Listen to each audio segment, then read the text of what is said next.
If you could tell parents one thing, what would it be?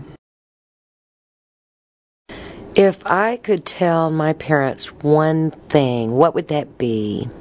Well, back in the 60s and 70s and 80s, there weren't a lot of resources. The technology wasn't there.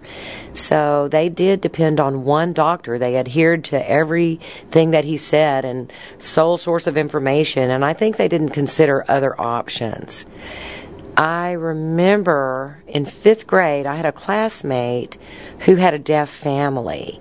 I remember going over to their home and I thought, this was great. Back in the 60s and 70s, at that time, deaf people could build their own light systems for flashing lights in their home. They had wood floors. They had captioning on their television. Everyone in the family could sign, and I was just in awe of that. I wanted that. That was in 5th grade.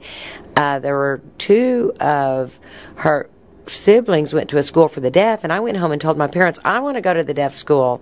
And they said they had never heard of that, and I think they were afraid that labeling, children that were in a school for the deaf, there was something wrong with that. And looking back, I realized that I missed out on that opportunity. So I think that if my parents would have checked further, they may have found some additional information instead of just listening to that one doctor.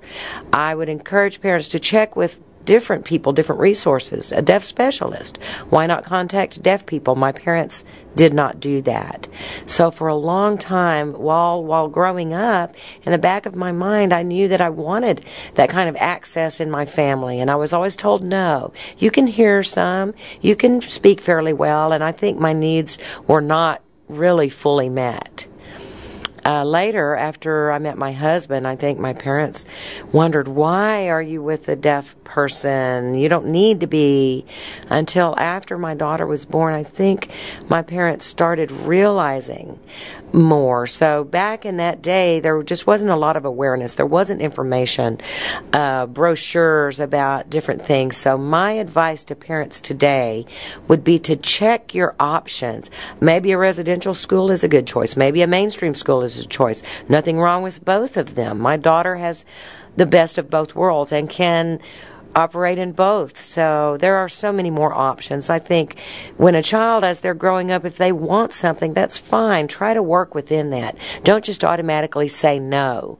Realize that they can reach their full potential. So I think it's just important to check all the options and don't just depend on 1 or 2 people. There are a host of people that you can ask questions of. There are other deaf parents out there, deaf specialists, educators willing to give you information.